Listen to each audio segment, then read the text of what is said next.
What's up, my scaredy cat crew? My name's ScaredLuna, and welcome to Afterword. Now, this is actually a sequel to Her Lullaby, and I'm really excited because the end of Her Lullaby was such a fucking cliffhanger. Now, I know y'all are probably wondering why there's no face cam. I'm sorry, I didn't record face cam. My bad. But I'm really excited about this. So, let's see where this is. Oh, and if you want to play it for yourself, it's on itch.io. I'm really excited. Start.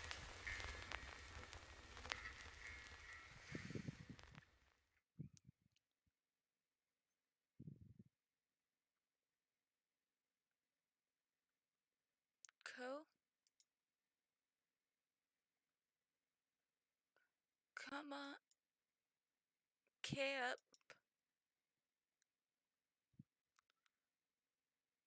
Let's go, sleepyhead. I felt an instant nudging at my shoulder and heard a barely discernible voice beckon me from my oh-so-sleep slumber.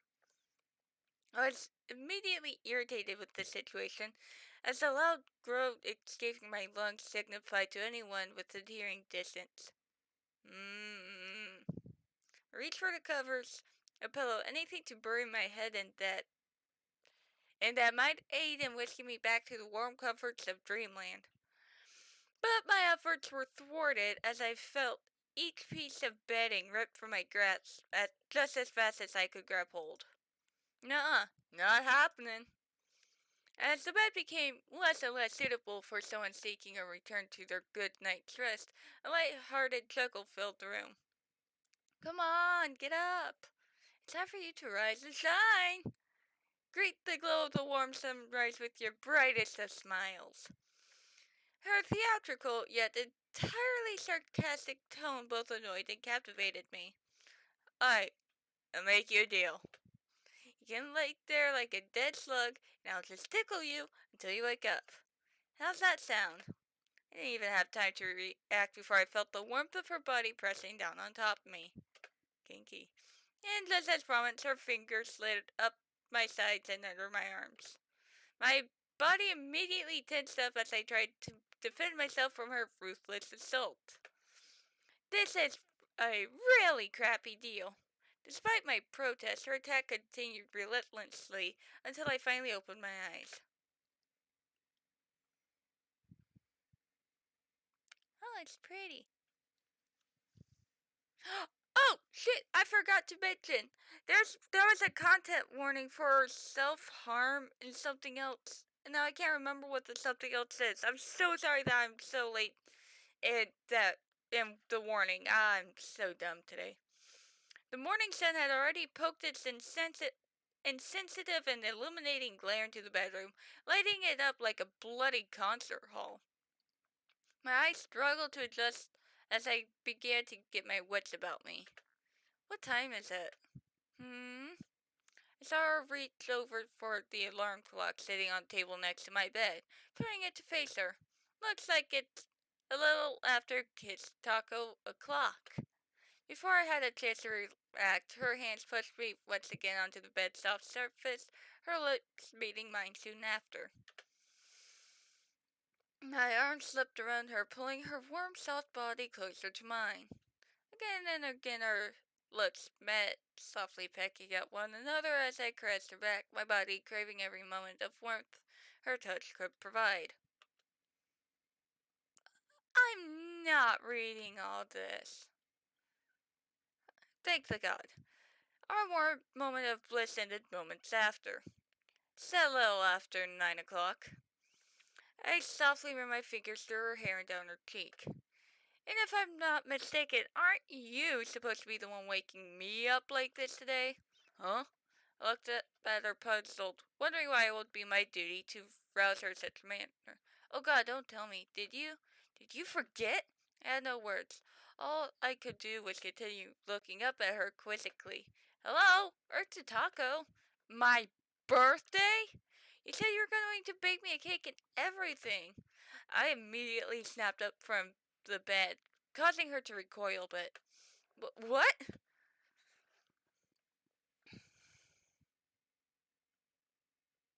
Oh my god, Taco. If you forgot, I swear to God, I'm going to kill you. What? No. This isn't... Is this not real?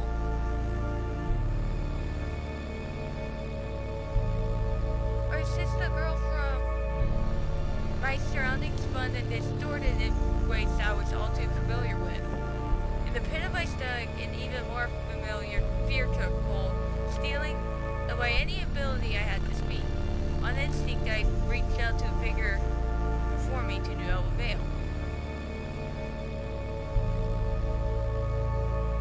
No.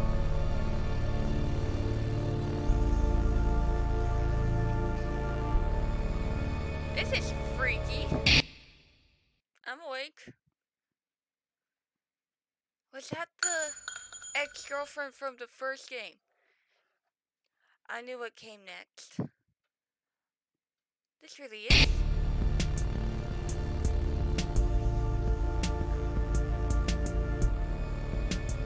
Oh, this game is freaky. I'm playing like in complete darkness, pretty much, because it's raining outside. Oh man, this is fun. My head split in two as the static hit me like a truck. My whole being was nothing but pain for a few moments. Then the agony distilled into a sharp throbbing ache in my head. The shrill sounds of distortion and chaos surrounded me. The veil of harsh static completely covered my vision. Unbearable. It was totally unbearable. I knew I'd do anything to stop it. But there wasn't anything I could do. There was no way out. There never would be. Here I would remain, rooted in place, never moving forward or backward. If I could speak or even scream, God knows I would. But there would never be anyone there to hear me. There never was anyone at all. No one would ever help me. Who's that? Even though I knew no one would hear me, I tried desperately to speak. The effort seemed to infuriate the static. It shrieked and made my brain claw at the inside of my skull. Despite the pain, I finally managed to squeeze out a few strange words. It's not fair. It's just not fair. If there was any reply, it was drowned out by the static scream. Bruh. What's next? What's next? This shit's so cool. Fuck me. I'm awake. Ah. Fuck, I'm awake. Ugh. Damn clock. I took a deep breath and rolled my head over on my pillow, staring daggers at the device that jarred me from my not-so-restful sleep. Just as it was supposed to, the display read 9:31 a.m. With an exaggerated sigh, I flung silent curses toward the alarm clock as I slowly pushed the bedsheet off my body. It's okay, little guy. I'm not mad. You're just doing your job. I reached over and patted the clock. There. Good clock. Giggling to myself, I sat up in bed and tried to rub the sleep from my eyes. That almost looks like my actual ceiling fan. That's kind of weird. I leaned backwards, bracing my arms down the mattress to give myself a good morning stretch. Yawning deeply, which I apparently need to do now. By the way, my voice sounds a little hoarse, sorry. Weather here's been insane, so it's like, you get over the sore throat, then you immediately have it again. I had to fight every urge I had not to lay back down, huddle back underneath the covers, and just sleep the rest of the day away. No way that was going to happen, though. I had to be at work in 90 minutes, and sleep wasn't going to pay rent or keep lights on. Not that more sleep would do me much good anyway. Wait, was all of that stuff before just a nightmare? That's cool. It was something I was pretty familiar with by now. The nightmares, I mean. Often so vivid and frightening, I'd wake up and aimlessly browse Netflix on the couch until the morning light peeked through the window. I could always recall every detail with pristine clarity, too. I guess for most people, nightmares were often fantastical exaggerations of inner fears or some weird mishmash of subconscious, unintelligible imagery. It's pretty easy to wake up from that and shrug it off, even when those nightmares are truly unsettling. I'd take a shower. In some ways, it became my nightmares were fair one day. It's kind of weird when you consider how violent and terrifying they are, and how much they tend to disrupt my ability to sleep. I guess I just consider them mundane now, because of how used to them I am, because of how rooted in reality they really are. I don't have nightmares as often these days, not like back then. But that's to be expected. After all, it's been 2 years now. Wait, did the other character die? 2 years to the day. My work was close by, so I knew I had some time before I needed to get going. I plopped down on the couch and pulled a pillow under my head. I grabbed the remote and flipped the TV on. I dropped the remote on the floor, letting whatever channel was on fill the room with whatever noise it wanted to. There's a poop emoji, pillow in the background, and then there's a, Mario box singing on the table. So I thought I'd point that out. I stared at the screen without processing what was on it. My mind wasn't going to let me forget the significance of today. 2 years since. All of it.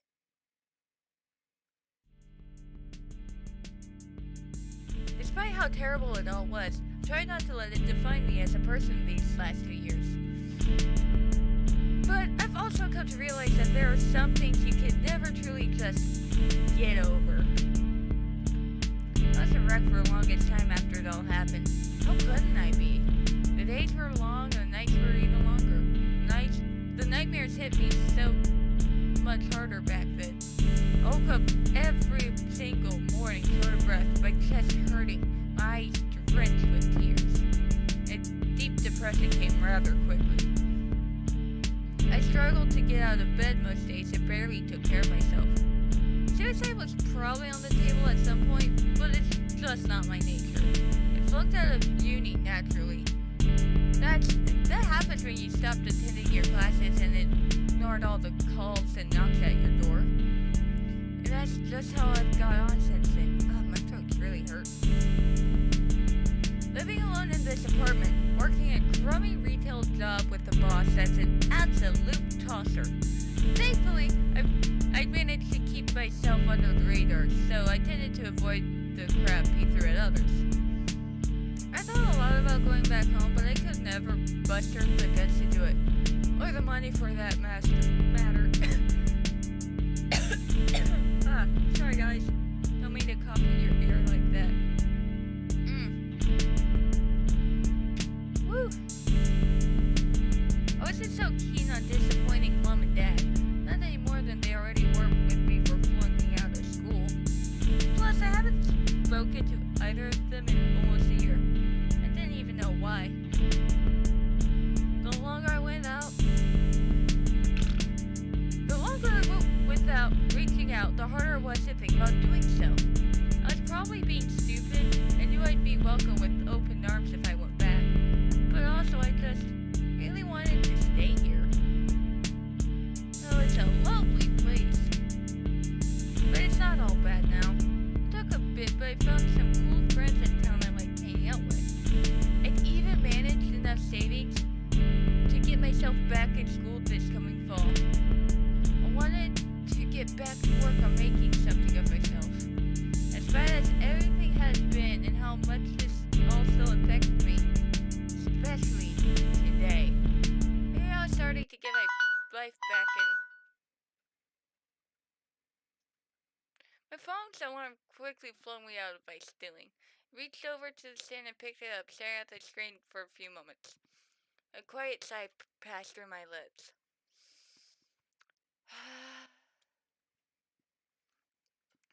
Reminder, contact Sal. Right. Sal. Ooh, what's this? Oh, this is freaky. Ooh. It's pretty. We slowly walked down the forest path, Sal's arm over my shoulders for support. I felt her blood soaking through the bandage wrapped around her wound. It was warm now. No fumes crowded around us. Every now and then, I felt a small sting. The pain barely registered. I was tempted to be honest. Don't know how to react to all this. My girlfriend was dead. How was I even gonna begin to process that? Lori had her birthday last week. I made her a cake. That was her name. Like, Lori showed up at the end of Her Lullaby. And, like, about killed us. We boned immediately after eating. While she was holding me, I told her that I loved her for the first time. She smiled and said she loved me too. That just happened. And now she was dead. Did she mean it? I'd never know. Or more accurately, it didn't matter, because she was dead. What actually mattered was that Sal was hurt. Lori nearly strangled her to death while I did nothing to help. I kind of remember this. It's been months and months and months since I've even looked at Her Lullaby, and I can't play it anymore because it's not on this computer, but oh my gosh, I remember that game. I love that game. Oh, this is exciting. And I'm loving the visuals. Also, I stabbed her. I'd probably be dealing with the guilt of that for a while. It couldn't make sense of any of it. Least of all, why was Sal smiling? What thoughts were running through her head? Was she just glad to be out? Can I read today? Was she just glad to be alive? To be out of that godforsaken basement? Was she happy that I was there? She kissed me while I was stabbing her. After everything I put her through, after everything I did to her, and everything I came way too close to doing to her, does she really not? Sal, do you hate me? She kept smiling and answered without missing a beat. Oh, so that's what Sal looked like. Cool. Don't be a dumbass, Taco. Her foot caught on the root and struck us both. She went and grabbed her shoulder with her free hand. I stopped to help her right herself. She looked so powerful, smiling through her pain. She recovered and started again. Don't be a dumbass. I don't hate you. But Taco, I need you to know this. You saved my ass back there. What's she talking about? I didn't do a bloody thing to save her from Lori. And after that, Can I just be real with you for a second? When we were down there, no, for a while now, she paused and looked at the ground. I haven't really cared about myself. If it was just me and Lori down there, I would have died. Because as far as my brain was concerned, I wouldn't have had anything worth fighting for. She opened her eyes and stared straight at me.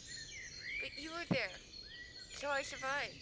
She went and grabbed at her shoulder again. She still smiled. We were quiet for a while. I realized I was crying. You know, that's all we have to do now, Taco. What? Survive? What do you mean by that, Sal? She wrapped her left arm around me and pulled me close to her. A little bit too close for my comfort. I'll tell you what I mean. I mean that us being alive at all right now is hard. It's a hard-fought victory. Every second we stay alive from this moment forward is another victory, and we should feel proud of ourselves. I don't care if the whole world wants me dead. I'm not gonna let it win. I'm gonna survive. Yeah! Excuse me. She ran her hand over my cheek and parted my hair. Her hand felt cold. No, my face felt hot. Maybe we can survive together. I nodded, still crying. I'd like that. She pulled me even closer, leaned in, and pressed her lips against mine. Aww. I kissed her back. Her lips were warm and soft and perfect. The moment stretched on. We were here. We were alive. I hurt Sal, but she cared about me anyways. Our lips finally pulled apart. I wrapped my arms around Sal and pressed my face into her chest. She laughed and spoke as she pulled me closer to her. You know, I think I prefer kissing you without the stabbing. I let out a sob and grinned. See, I remember that part. That I slightly remember.